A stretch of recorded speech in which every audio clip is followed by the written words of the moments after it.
नमस्ते दोस्तों, स्वागत है आप लोग का हमारे यूट्यूब चैनल में। हमारे चैनल के आगे बढ़ाइए, अपना प्यार दुलार आशीर्वाद दो।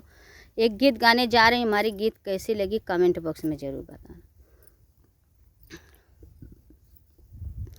बड़ी चंवराई चने के खेत में, बड़ी चंवराई चने के खेत में, बड़ी चंवराई चने के खेत में, बड़ी चंवराई। दूल्हे के मम्मी के हथवा में गोभी, दूल्हे के मम्मी के हथवा में गोभी। लेके घुमाया जमगढ़ के सब धोबी, चने के खेत में, बड़ी चंवराई चने के खेत में, बड़ी चंवराई चने के खेत में, बड़ी चंवराई चने के खेत में।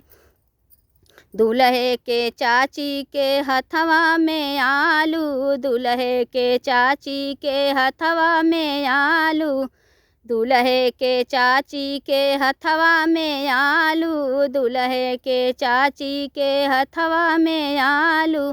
लेके घूमे जौनपुर का भालू, चने के खेत में, बड़ी चंवराई चने के खेत में, बड़ी चंवराई चने के खेत में, बड़ी चंवराई चने के खेत में।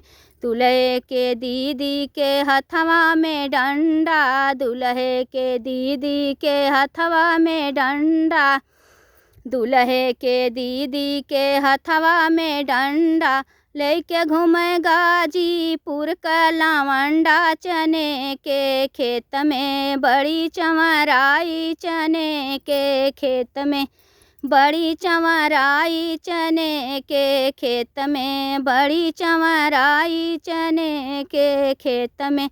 दूल्हे के फुआ के हथवा में भेली, दूल्हे के फुआ के हथवा में भेली। लेके घूमे गोरखपुर का सब तेली, चने के खेत में, बड़ी चंवराई चने के खेत में, बड़ी चंवराई चने के खेत में, बड़ी चंवराई चने के खेत में।